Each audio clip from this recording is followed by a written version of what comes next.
السلام علیکم ورحمۃ اللہ وبرکاتہ۔ حضرت علی نے فرمایا، ہمیشہ ایسے شخص کو چنا کرو جو آپ کو عزت دے، کیونکہ عزت محبت سے کہیں زیادہ خاص ہوتی ہے۔ حضرت علی نے فرمایا، وہ جگہ چھوڑ دو جہاں تمہارے احساس اور تمہارے الفاظ کی قدر نہ ہو، چاہے وہ کسی کا گھر ہو یا کسی کا دل۔ حضرت علی نے فرمایا، کسی کو تم دل سے چاہو اور وہ تمہاری قدر نہ کرے تو یہ اس کی بدقسمتی ہے، تمہاری نہیں۔ حضرت علی نے فرمایا، زندگی کے 3 اصول بنا لو۔ نمبر 1، اس سے ضرور معافی مانگو جسے تم چاہتے ہو۔ نمبر 2، اس سے کچھ مت چھپاؤ جو تم پر اعتبار کرتا ہو۔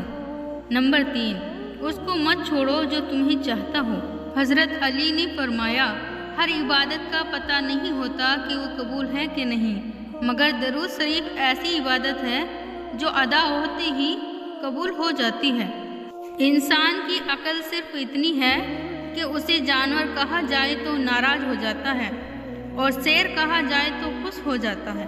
حضرت علی نے فرمایا، 3 لوگ ہمیشہ پریشان رہتے ہیں، مددگار، وفادار اور دل کے صاف۔ حضرت علی نے فرمایا، بہترین انسان اپنے عمل سے پہچانا جاتا ہے، ورنہ اچھی باتیں تو برے لوگ بھی کرتے ہیں۔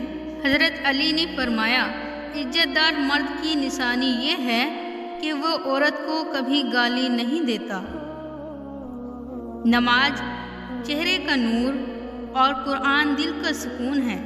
وضو سے شکل، قرآن سے عقل اور نماز سے نسل پاک ہوتی ہے۔ سبحان اللہ! خوش قسمت ہے وہ انسان جس کے لیے کوئی روئے، مگر بدقسمت ہے وہ انسان جس کی وجہ سے کوئی روئے۔